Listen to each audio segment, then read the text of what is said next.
Hello Blood Bowl fans, I'm here with a new series. It's not going to be regularly scheduled, it's going to come up when it comes up. But the basic idea is that I'm going to play 10 games with each of the 24 races.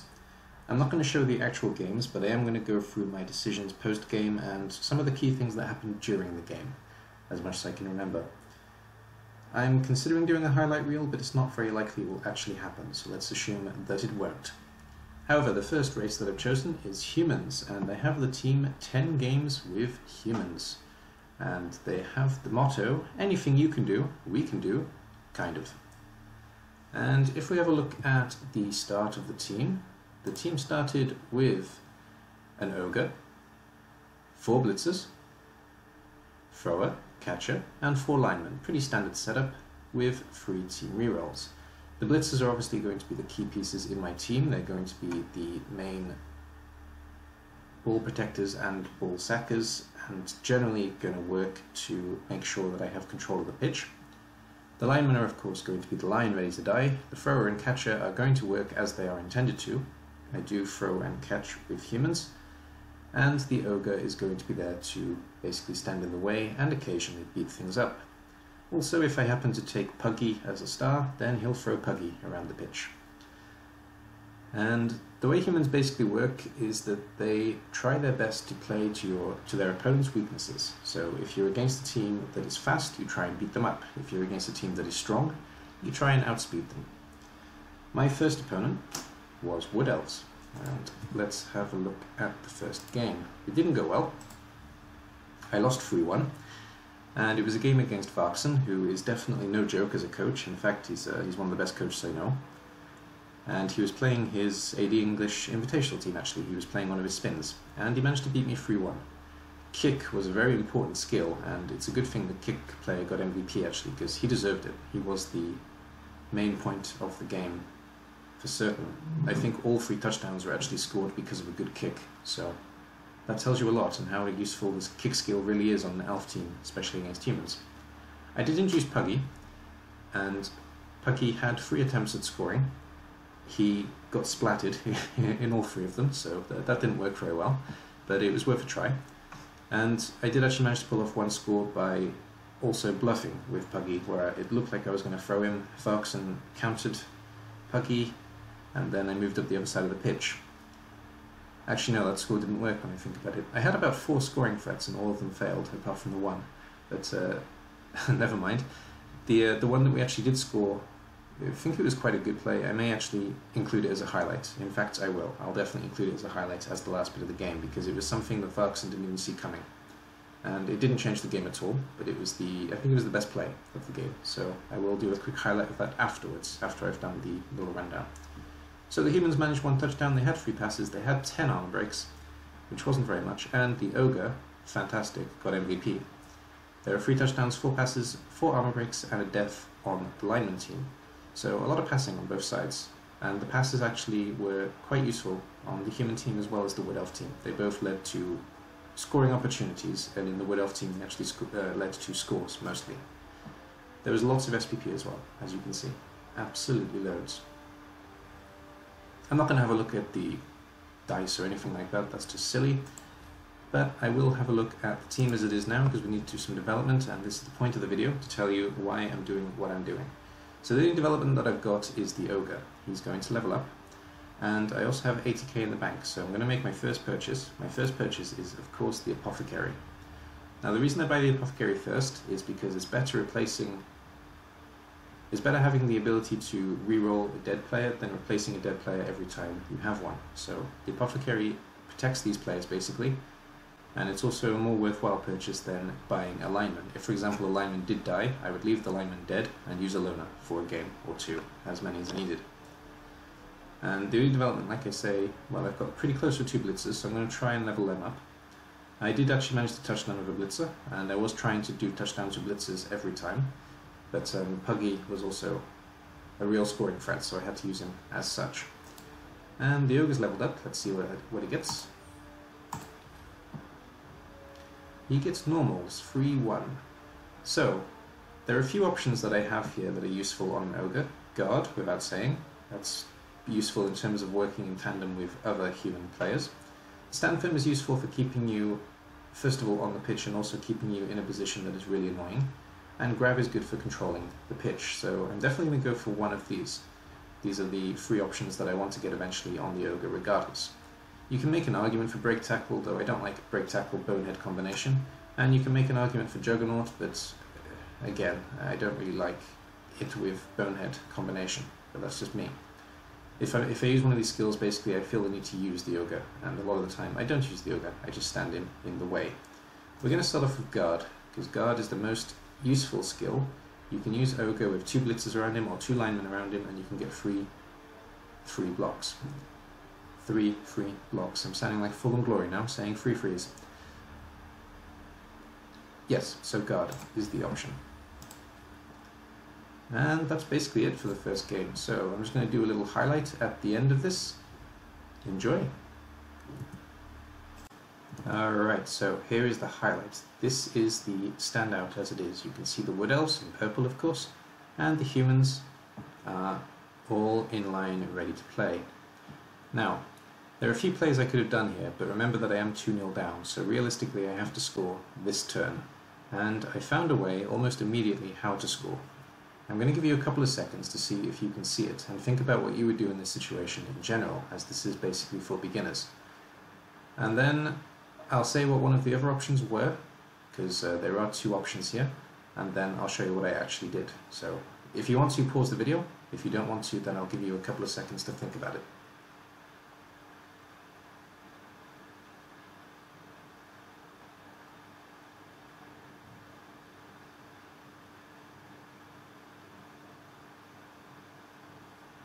Have you got a plan? If not, pause the video.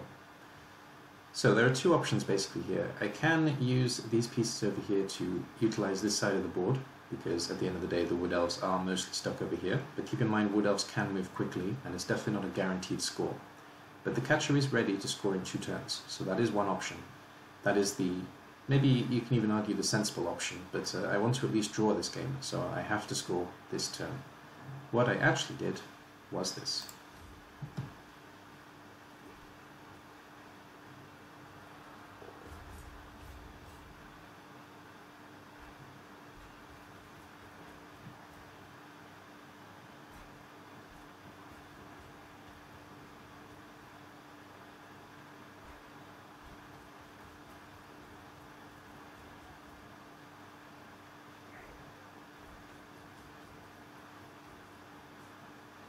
These pieces are mostly here for safety, and this is in case it goes wrong.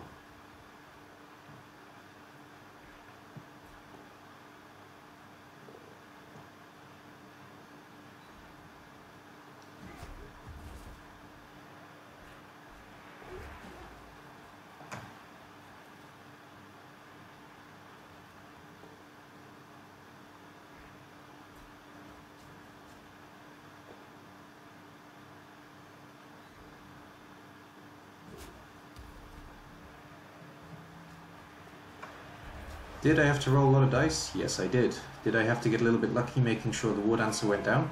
Yes, I did. But did it work? Yes. 2-1. Alright, on to the next game. Hey, let's take a look at game number 2 then. Game number 2, nothing really exciting happened. It was a, it wasn't even a 2-1 grind, it was a 1 consolation touchdown after 2 touchdowns from Ooks Union Goes Hunting. I took on Elf Union, and it was an interesting game. I'm not sure if there are any highlights, I will have a look in a minute, but there was a lot of passing, so it obviously was something that happened in the game. So 1 touchdown, 3 passes, 1 intercept, 9 armor breaks for the humans, and Blitzer got MVP, but no levels. But we did get quite a bit of SPP. We will have a look at how that's changed our game. And 2 touchdowns, 4 passes, 5 armor breaks for the Elf Union. It was one of these games where I kept getting pieces down, but they just wouldn't break. So I was constantly facing a whole army of elves, and actually their armor breaks were better than mine. So it was interesting. And there's quite a lot of SPP on the side of the elves as well. Having a look at the team then, there have been no levels, like I said, but we have got a couple that are close now. We've got 3 blitzers that are looking to level. I'm going to try and level all 3 of them in the next game. The thrower and catcher are also close, and then we've got some linemen even within range, so we may see a high value of level ups next game. The goal is going to be to get the blitzers leveled though more than anybody else. The thrower and the catcher can wait. It's not such a big deal leveling them up. So hopefully we will see that with our next opponent. I'm not sure who our next opponent is yet though. Anyway, I'll have a look at the replay and see if there was anything interesting worth watching as a highlight. If not, then I'll go straight on to game 3. Turns out actually I was mistaken. I will say that first of all, I scored the first touchdown and Ook managed to get 2 more, so that makes the game a little bit more interesting at least. And we pushed ourselves from this position to the cage up here, leaving them little recourse to respond basically, just having all these numbers ready to get out of the way. So I took an early score in the game actually, which was maybe a slightly bad idea, but the idea I had behind the game basically was to, as our first injury, the idea behind the game basically was to get 2 scores early and try and do damage at the same time, but the damage didn't come and Ook did a pretty good job of scoring quite late. Anyway, that's it for this little highlight. Now this one is quite late in the end of the first half where Ook was looking to equalise, and I thought he'd done a good job of actually stopping the score here. It didn't look like it was a particularly easy score for certain. It would have required a handoff, it would have required a lot of dodging. Not impossible for Elf Union, but still. It was something that I managed to set up, and I was hoping that I could hold this for the 2 turns that were remaining. Even maybe get the ball out, which I think I'm going to try and do here.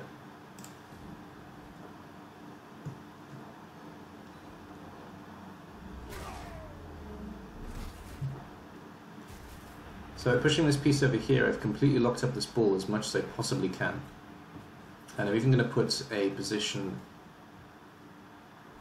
I thought he was going to be a score threat, he's not, never mind. So I've even set it up so not even this side can get away easily. And I thought I'd managed to secure the score here.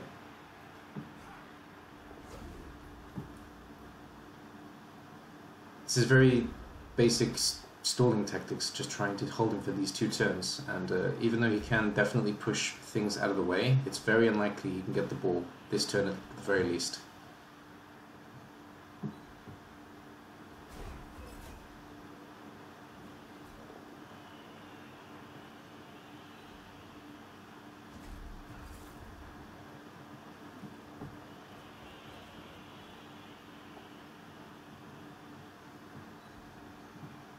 He's attempting a push play and hoping for a good scatter, which is brave at the very least.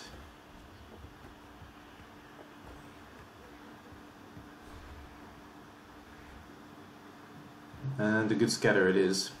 And that's going to be enough to get Elves out. So, leaving him space to score next turn, as I don't really have an answer to that piece. So, pretty well cleaned up by Ook actually.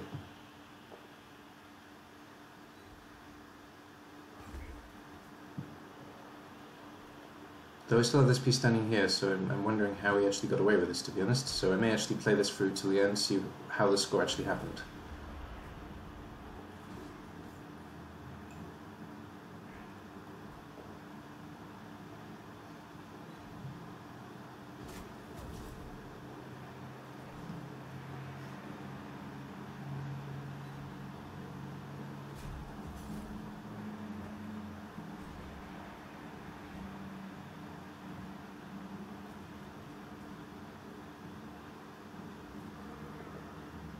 Well, running away from the ball is definitely part of it.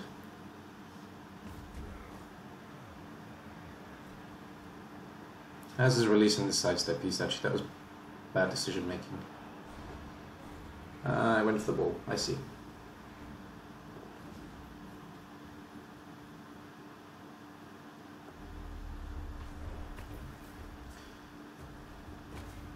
The failed GFI, okay. Right, so I think the idea there was to actually try and attempt to give it to the blitzer, but I don't really understand why. Would have been better off just throwing it up here and leaving it at that.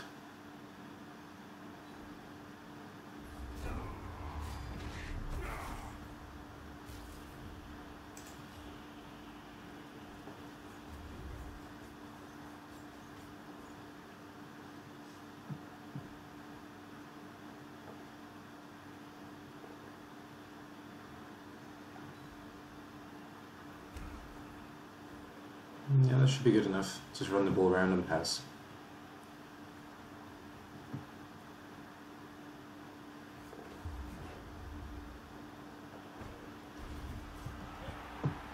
Fair enough.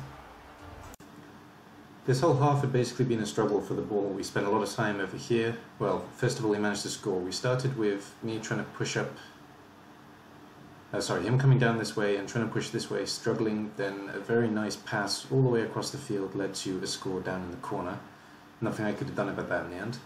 And then we went for another scramble against the ball. I tried going this way first, it failed. And now we're in this position up here where the ball has actually been... It was picked up by an elf and I managed to clear the field of the elf, and now we're in this position here with elf turn. Now I have a very real scoring threat at the end here to draw the match, but he only really has two pieces that can clean up the ball, so it's going to be interesting to see how he deals with it. The only thing he can really do is secure the ball and basically run it out here so I can't save it very easily. If he does anything else, basically he's going to give me a very realistic chance to score here.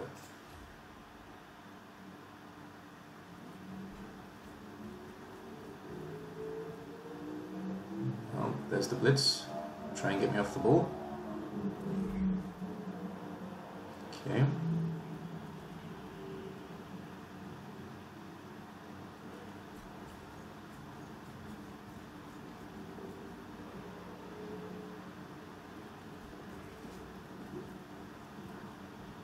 Oh, he attempts to pick up, that's good. And the pass is crazy, absolutely crazy. And the intercept actually works, so the ball falls into my hands. I can actually hand off and go here, I think. Don't even have to hand off, there we go, just going straight for the pass play.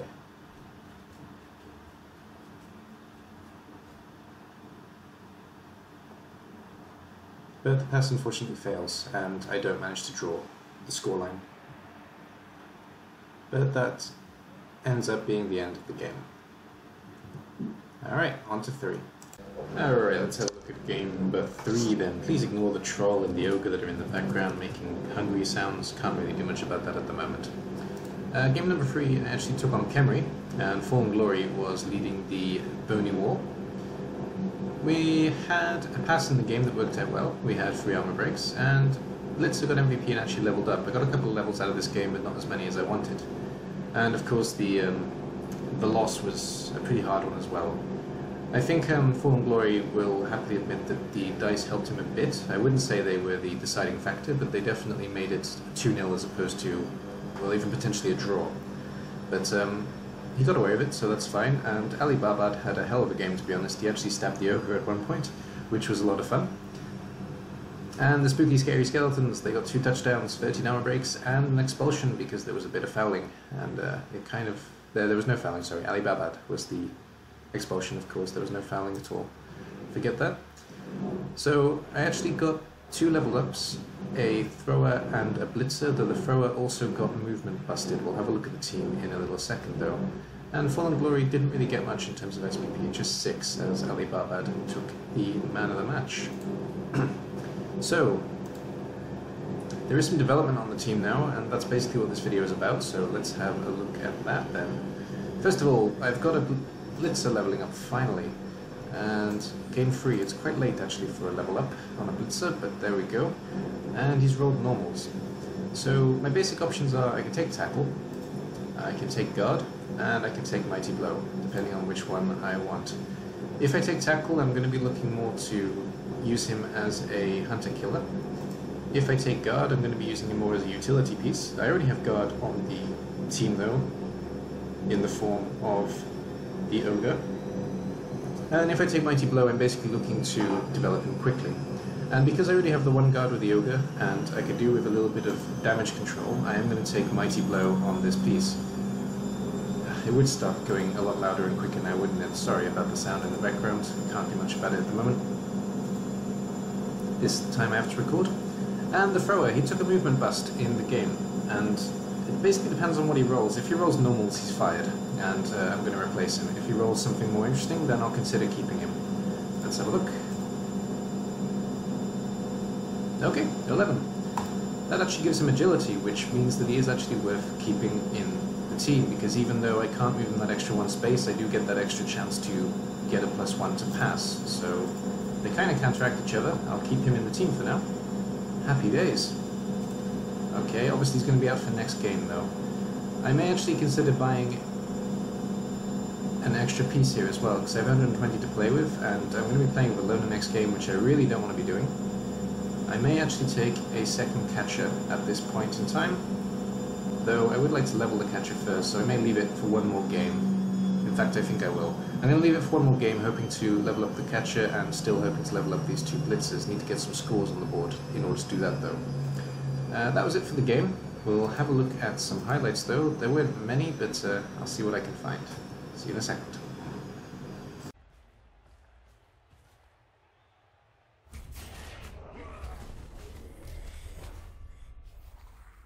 Alright, there was this one turn that I saw a little bit of an opening, and I've already stood up the ogre, so that much is clear. But I can actually see an opening here that I can actually use to potentially score in 2 turns, maybe 3 turns.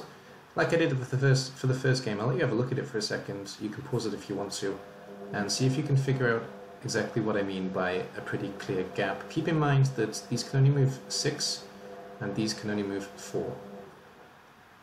Take a look.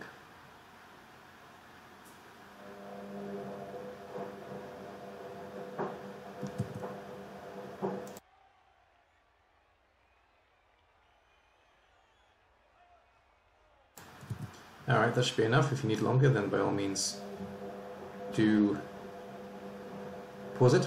But here we go then, let's see what I actually did.